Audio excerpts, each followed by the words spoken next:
दोस्तों, ना बीजेपी 100% सही है, ना कांग्रेस 100% सही है, ना तो अन्य पार्टियां 100% सही हैं। ये तो अपने सत्ता में बैठने के लिए, अपने पार्टी को मजबूत करने के लिए एक दूसरे को गलत बताते हैं, एक दूसरे को जो है हमेशा चोर बताते हैं। और इन्हीं झूठे नेताओं के बातों को सुनकर हमारी भोली भाली जनता इस प्रकार से प्रभावित होती है कि कल तक किसी और को, आज किसी और को वोट दे बैठती है। दोस्तों, सादर नमस्कार। मैं हूं आपका अपना युवा पत्रकार ब्रिजेश गुप्ता। दोस्तों, चुनाव तो हमेशा चलने वाली प्रक्रिया है। कभी विधानसभा तो कभी लोकसभा तो कभी अन्य चुनाव होती रहती है। और इन्हीं चुनाव में लड़ने के लिए कोई पढ़ा लिखा तो कोई 10वीं पास तो कोई ग्रेजुएट तो वहीं कोई फर्जी डिग्री लेकर पढ़ा लिखा अपने आप को बताने वाला नेता तो वहीं कोई अंगूठा छाप नेता चुनाव में मैदान में आकर लड़ता है। लेकिन दोस्तों, आज पहले की अपेक्षा नेता नहीं है भी, लेकिन किस तरह है हम आप सभी को बता दें। पहले क्या था कि नेता वही बनता था, चुनाव में वही लड़ता था जिसके घर में नेता थे, जिसके घर में विधायक थे। और राजनीति की ABCD जिसको पूरी तरह से आती थी वही चुनाव लड़ता था। हाँ, पैसा हो, भले ही अनपढ़ हो, लेकिन भाषण देने में माहिर हो, वह भी चुनाव लड़ता था।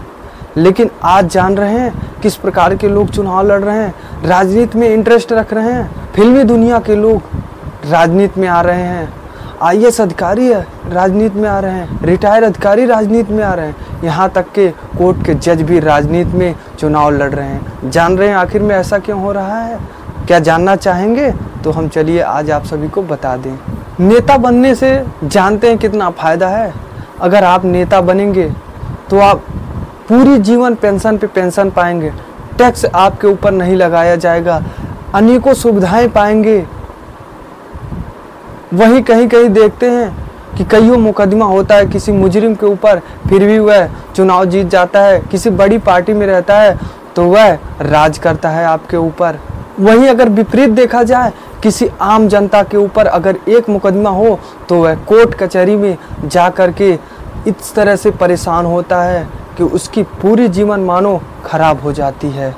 लेकिन वहीं ऐसा करने को हमारे देश की, हमारी और अपनी सर्वश्रेष्ठ बुक, हमारी संविधान अनुमति नहीं देती है, परमिशन नहीं देता है कि मुजरिम देश पर राज करें, कातिल लोग जो है राज करें।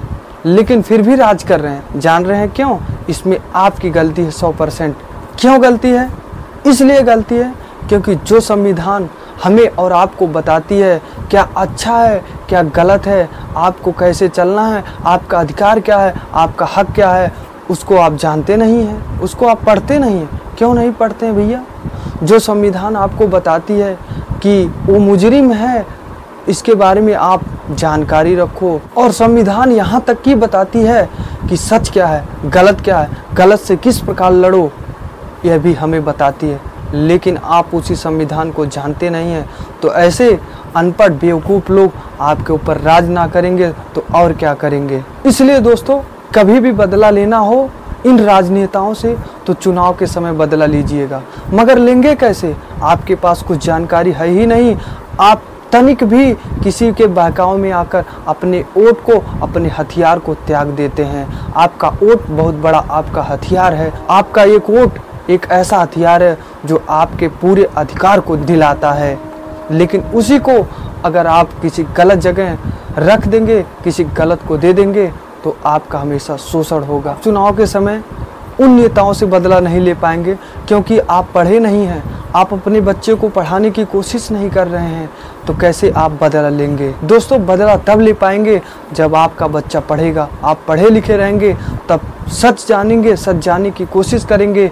उसके बाद आपको पता चलेगा कि किसको वोट देना है, किसको वोट नहीं देना है। आज जो सभी राजनीतिक पार्टियां एक दूसरे को लड़ाकर मौज कर रही हैं, वही जब आप जानकार रहेंगे तो कोई भी कुछ कहेगा, आप अपने अनुसार सोच के अपने दिमाग से काम करेंगे, अगर आपके पास जानकारी होगी तब। और दोस्तों, और मेरे युवा मेरे देश के भविष्य, और हम लास्ट में एक युवा पत्रकार होने के नाते अपने अनुसार एक सुझाव दूंगा कि कभी भी यह मत सोचना कि हम किसी को वोट नहीं दूंगा। ऐसा कतई मत करना। ये वोट आपका अधिकार है, आपका हथियार है। आप वोट दीजिए।